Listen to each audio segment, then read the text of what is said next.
Bonjour à toutes et à tous, bienvenue sur Grand Littoral TV, c'est votre chaîne d'information régionale. En ce lundi 4 novembre, on se retrouve pour une nouvelle édition en images en 8 minutes. Avec, comme toujours, vos prévisions météo. Fait malheureusement encore beaucoup de pluie toute la journée ou presque. Les averses vont s'enchaîner. On ne fera aujourd'hui que de rares accalmies dans la région. À la mi-journée, on bénéficiera peut-être par endroits d'un peu de soleil, mais ça ne durera pas. La pluie est annoncée et jusque ce soir et la nuit prochaine. Les températures, elles sont de saison, 13 degrés à Dunkerque, 12 degrés à Saint-Omer et à Calais. Les prévisions météo complètes après ce journal. L'actualité d'abord sur le littoral, c'est peut-être l'image de l'année à Calais, l'arrivée du Dragon ce week-end et cette immense fête populaire durant 3 jours. Dès vendredi, et malgré une météo difficile et humide, la foule était au rendez-vous ce week-end pour apercevoir la bête mécanique, un monstre de 72 tonnes animé et piloté qui a véritablement émerveillé les Calaisiens et les touristes venus ce week-end. Ces créateurs de la compagnie La Machine étaient pleinement satisfaits de ces 3 jours de fête, et ce malgré une petite panne. Hier matin, les festivités se sont terminées pour ce week-end, mais le Dragon lui va rester à Calais pour de bon.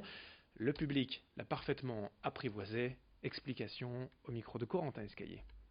J'ai vécu cette journée avec beaucoup d'impatience d'abord, et puis beaucoup de joie et de partage avec les Calaisiennes et les Calaisiens, parce que j'ai vu qu'ils avaient adopté le Dragon dès les premières minutes en fait, et tout au long de la journée, on a vu la foule très nombreuse de souvenirs. Je ne me rappelle pas avoir vu autant de monde à participer à un événement à Calais, et cela prouve en tous les cas qu'effectivement cette image, cette reconstruction est en voie de démarrage. À Calais, toujours le ministre de l'Intérieur, Christophe Castaner, est également venu découvrir le Dragon ce vendredi soir, mais après les festivités, il a surtout évoqué la situation migratoire toujours aussi tendue dans la région.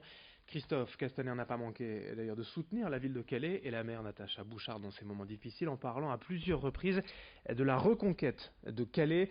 Le Dragon et la culture pouvant être selon lui un outil pour la promotion du territoire, le ministre a surtout soutenu la décision de la ville d'interdire les points de rassemblement et de distribution de nourriture aux migrants ce week-end sur le parcours du Dragon, ce qui avait fait réagir les associations. Explications et propos du ministre de l'Intérieur Christophe Castaner au micro de Morgan Rélan avec Corentin Escaillé. Je suis intimement convaincu que Calais, c'est justement cette fierté du Nord avec l'île, c'est ce port, c'est le tunnel, c'est cette économie. Et donc on voit bien comment il y a un travail depuis quelques années de reconquête d'image qui doit permettre de mettre en avant les qualités, les femmes et les hommes de Calais. Et c'est essentiel de le faire. Et je trouve que le faire par la culture, par les arts de la rue, par la culture populaire, c'est la plus belle façon de le faire. J'ai bien noté que certains contestaient cette initiative à la maire de Calais. Et je vais vous le dire, je suis un peu habitué dans mes combats politiques, en particulier en Provence-Alpes-Côte d'Azur. Ça fait bien longtemps que je sais que le Front National déteste la culture. Dans l'actualité de la région, plus largement, le salon Aménago a ouvert ses portes ce week-end à l'île Grand Palais. C'est la 15e édition de ce rendez-vous automnal dédié à l'habitat, avec près de 300 exposants présents durant 10 jours pour vous accompagner dans vos projets d'aménagement, de construction, de rénovation ou de décoration. Tous les acteurs de l'habitat sont ici réunis pour vous aider à repenser votre maison d'une simple touche de déco à une complète rénovation du sol au plafond. L'occasion notamment de découvrir les maisons passives, ces constructions qui permettent de réduire la facture d'énergie. Plusieurs temps forts sont également proposés tout au long de la semaine et jusqu'au week-end prochain. Explication et présentation de l'événement au micro de Florine Curec.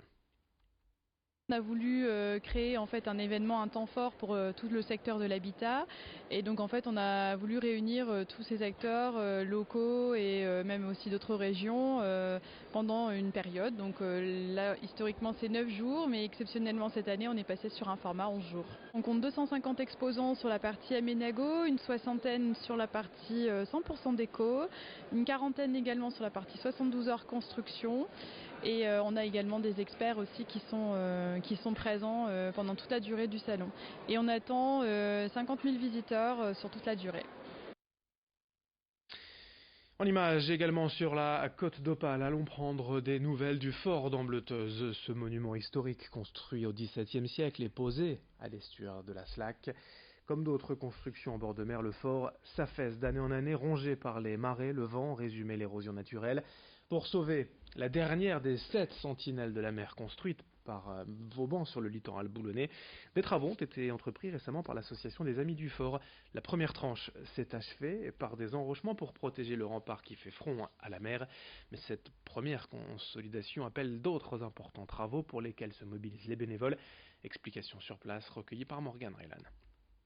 Donc l'association comporte 200 membres et au niveau du bénévolat actif, nous sommes 20 personnes à ouvrir le fort, à travailler la muséo, à accueillir des groupes guidés en semaine et nous ouvrons le fort d'Ambleteuse uniquement le week-end.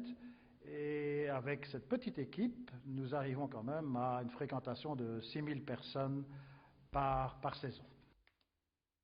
Pour finir ce journal, tout autre chose, le portrait du jour à la rencontre de Jonathan en Legrand, styliste pour une marque de prêt-à-porter, créateur de mode. Il est en charge de la création des costumes régionaux des Miss Nord-Pas-de-Calais.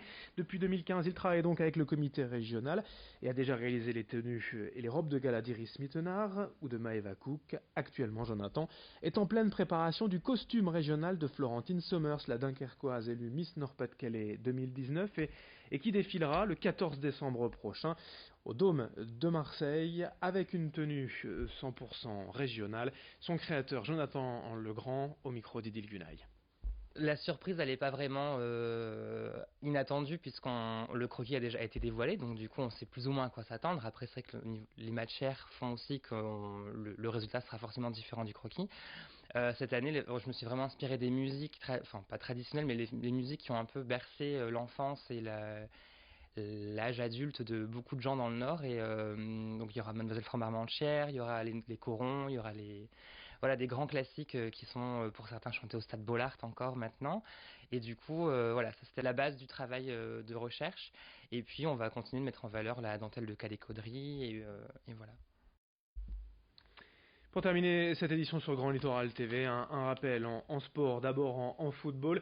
La victoire de Dunkerque à domicile 2-0 face à Concarneau pour conforter sa place de leader du championnat national. En revanche, défaite pour l'USBCO à Béziers 2-0. Boulogne désormais 9e. En basket, la crise de plus en plus pour le SSM Le Portel. Bon dernier après une nouvelle défaite 74-90 à domicile face à Bourg-en-Bresse. En revanche, ça se passe mieux cette saison pour le BCM. Vainqueur 92-82 Limoges. Les Gravelinois sont 7e au classement. Fin de cette édition sur Grand Littoral TV. À suivre vos prévisions météo.